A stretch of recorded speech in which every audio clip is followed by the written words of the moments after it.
రాష్ట్రంలో మహిళలకు రక్షణ లేకుండా పోతుందని అన్నవాళ్ళు ఎవరు? వాళ్ళే కదా ఈ కామెంట్లు కూడా చేసింది. అక్కడ వేషల రాజధాని, ఇక్కడ వేషలు, అది ఇది అటువంటి జుగుప్సాకరమైన మాటలు మాట్లాడుతున్న వాళ్ళు ఇవాళ మహిళల రక్షణ ఏమొచ్చింది? మహిళల రక్షణకు వచ్చింది. మీరు రాడేపల్లి కూటవేటు దూరంలో ఏమేమి జరిగాయి గతంలో మర్చిపోయామా? ఎన్ని అత్యాచారాలు జరిగాయి? అసలు అనేక మంది కనిపించకుండా పోయారు. ఇప్పుడు కూడా వాళ్ళ దాఖలాలు ఎక్కడున్నారో తెలియని పరిస్థితి, విచారణ చేపట్టే పరిస్థితి ఉంటుంది. కాబట్టి ఇవాళ ఏది ఇప్పుడు దృష్టి మరల్చడం కోసం ఇటువంటి మాట్లాడడం ఈ జుగుప్సాకరంగా మాట్లాడడమో, లేదా దాడులు చేసిన వాళ్ళలో, లేదా కబ్జాలు చేసుకున్న వాళ్ళలో, హత్యాయత్నం చేసిన వాళ్ళమో రాష్ట్రం అంతా చూసింది. ఆ రోజు మాచర్లలో ఏం జరిగింది, బూత్లో ఎలా దౌర్జన్యం చేశారు, ఆ అడ్డుకున్న కార్యకర్తను ఏ రకంగా తల పగలగొట్టారు, వారికి సంబంధించిన కార్యకర్తలను ఇటీవలే హత్య చేశారు.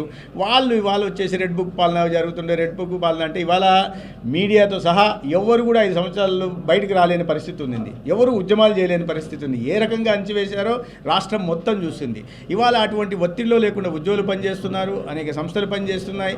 ఎవరికైనా సరే మాట్లాడే స్వేచ్ఛ ఉంటుంది. ఈ పరిస్థితుల్లో రెడ్ బుక్ రాజ్యాంగం అంటారు. దాన్ని మరి వాళ్ళు నడిపిన దాన్ని ఏమనాలి? వాళ్ళకి అనుకుని వాస్తవమే తప్పు చేసిన వాళ్ళని లోకేష్ గారు ఆయన బుక్లో రాసి పెట్టుకున్నారు.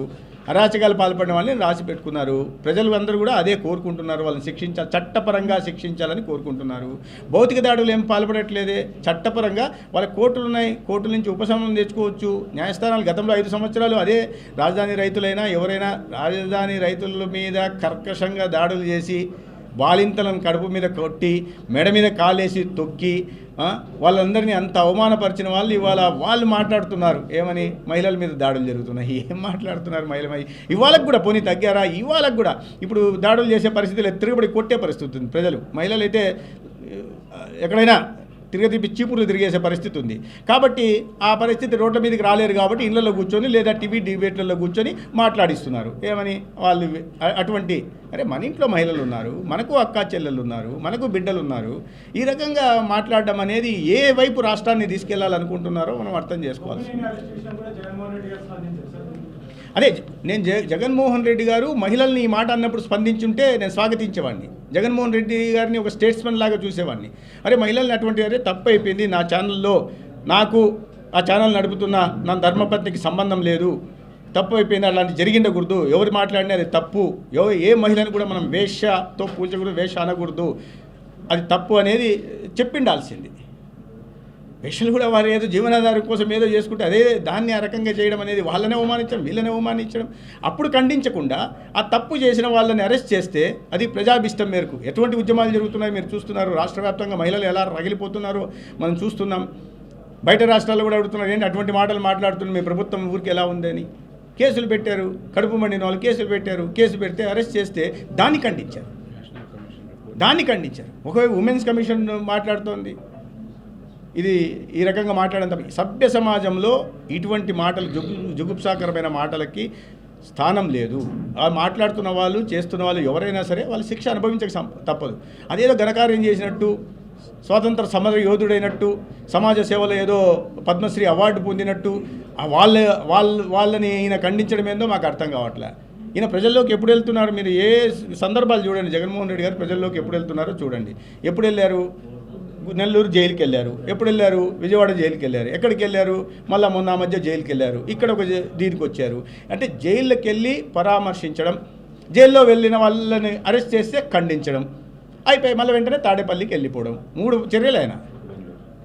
తాడేపల్లి వదిలేశారు. తాడేపల్లి వదిలేసి బెంగళూరుకి వెళ్ళిపోవడం. ఈ 3 చేస్తున్నారు ఆయన.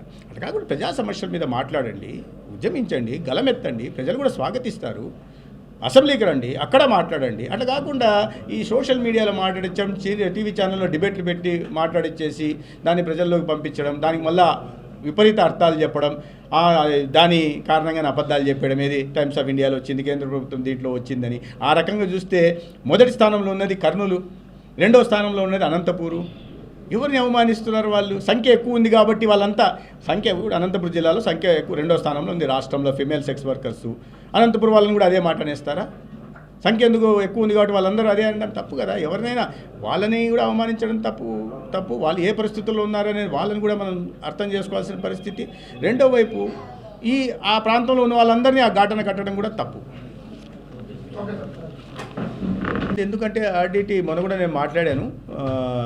దానికి కొన్ని ఆ సంస్థకు నిధులు వస్తున్న సంస్థ మీద ఏదో కొన్ని రెడ్ మార్క్ ఉన్నాయని, అది పూర్తిగా మాకు ఐబీ వాళ్ళ ఆ విషయాలు పూర్తిగా చెప్పట్లేదు, కానీ ఏదో ఆ రిమార్క్ ఉందని. బట్ నేనైతే చెప్పాను ఆర్డిటి ఇక్కడ సేవా కార్యక్రమాలు మేము ప్రత్యక్షంగా చూశాం కాబట్టి నేను కూడా వెళ్ళి హోంమంత్రి గారిని, ఎంఓఎస్ గారిని కూడా కలవడం జరిగింది, సంబంధిత వీరు కూడా మాట్లాడడం జరిగింది.